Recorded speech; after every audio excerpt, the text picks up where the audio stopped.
Main खपत वाला area होता है जो आपका रेलवे है, तो रेलवे कोच फैक्ट्री को उसने प्राइवेट किया ही नहीं है। सरकारी फैक्ट्री है, बरेली में है, कपूरथला में, पेरम्बूर में है, जो सरकारी कंपनी बना रही है लोग उसको रेल कारखाना में। ये तो मेन स्टील की खपत करते हैं सब पटरी बिछाने में।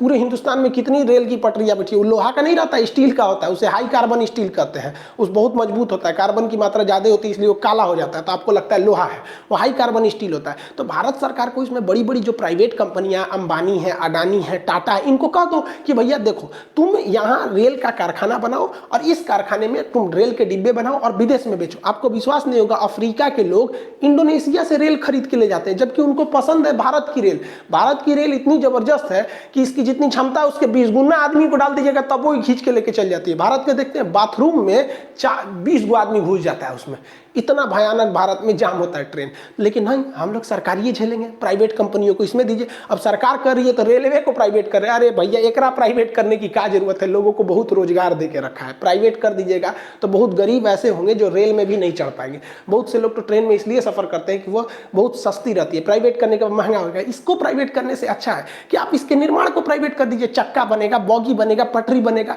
इतना ना स्टील का डिमांड बढ़ेगा कि स्टील इतना बनाएगा कि ऑटोमेटिक स्टील का रेट नीचे आ जाएगा। अब चाइना की कंपनी टुकुर टुकुर कहेगी कि हमसे स्टील खरीद लीजिए, हम 40 का भाव देंगे, भारत का गामरिया 38 बिक रहा है, जा 39। हम लोग उसे रोक नहीं सकते, हमारी मजबूरी है यार। दुनिया में किसी को भी महंगी चीज पसंद नहीं है, चाइना सस्ता दे देता है। चाइना का सामान सस्ता केवल इसीलिए होता है कि उस मास प्रोडक्शन करता है, उसके पास पावर ज्यादा है, खपा देता है, और हमारे पास खपाने के लिए है नहीं। अब स्टील अथॉरिटी ऑफ इंडिया किसके अंडर में, कोई काम ही नहीं करते हैं लोग हमारे यहाँ जी इसको बढ़ावा देने के लिए। इस कदम में टाटा ने बहुत अच्छा काम किया है। टाटा चाइना की कमर को पकड़ रहा है, जबकि सरकार इस पर ज्यादा ध्यान नहीं दे रही है। हमें प्रोडक्शन नहीं बनना है। देखिए ध्यान दीजिएगा, चाइना कभी भी मेन प्रोडक्शन नहीं करता है, वो कहता है कि उसके अंदर का प्रोडक्शन। जैसे चाइना जो है ना, वो कहता है कि भैया कंपनी कहीं की रहो, सैमसंग कंपनी रहो चाहे आईफोन रहो, तुमको हमसे मतलब नहीं, तुम हमारे आओ, हम उसके अंदरवा वाला पार्ट तुमको बना के दे देंगे। तो चाइना इनडायरेक्टली देखता है और मेन चीज वो अंदर घुस जाता है। तो कोई भी कंपनी लीजिए, आप आईफोन लीजिए, लेनोवो लीजिए, सोनी लीजिए, चाइना का उसमें 60% अंडर का पार्ट है। इसलिए टाटा ने देखा कि जितनी बड़ी बड़ी मोबाइल कंपनियां हैं, Realme, Redmi, Oppo, Vivo, Samsung, Lava, Micromax, Apple, इतना घुस गई हैं कि अब नई कंपनियों को घुसना बहुत मुश्किल है।